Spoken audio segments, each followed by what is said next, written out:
อายบ่พอขี่สองล้อไปก่อนเดินลามือใดอายมีมาตาแต่พาน้องขี่รถใหญ่ปีนี้ยังจนหน้ามนต้องทนซ่อนท้ายบ่นั่งบ่นิ่มปานใดแต่ทนไปพอได้ห่างปัญหาสำคัญลูกปัจจุบันได้นั้นเงินเถือย่านหาเขาถือซื้อเหมือนเขาถือน้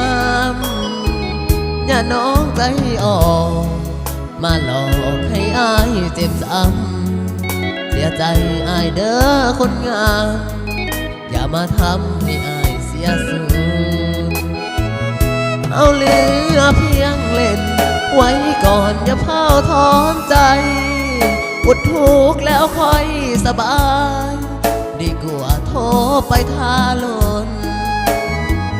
เอาพรแสวงไปแข่งกับคนมีเงินทางฝันอยู่ใกล้มีลุ้นขอเพียงเป็นกำลังใจ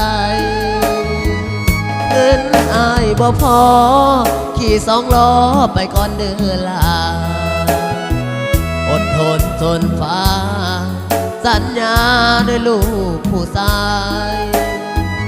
บ่โดนดอกลาที่พาน้องขี่รถใหญ่ขอเพียงสองเฮาไปไกลขอได้ดอกเดินความฝัน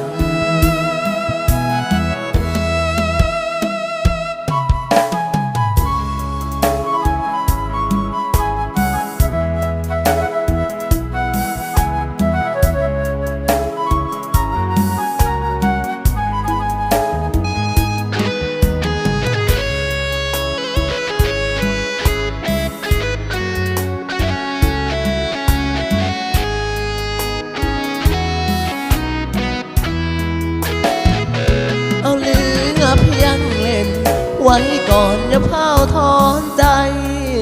อดทุกข์แล้วค่อยสบายดีกว่าโทรไปทาลนเอาพรแสวงไปแข่งกับคนมีเงินทางฝันอยู่ใกล้มีลุ้น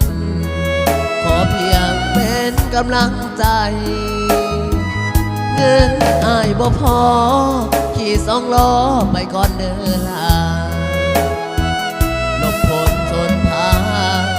สัญญาด้วยลูกผู้ชายบ่โดนดอกลาที่พาน้องขี่รถใหญ่ขอเพียงสองเฮาไปไกลขอเดี๋ยวได้ดอกเดินความฝัน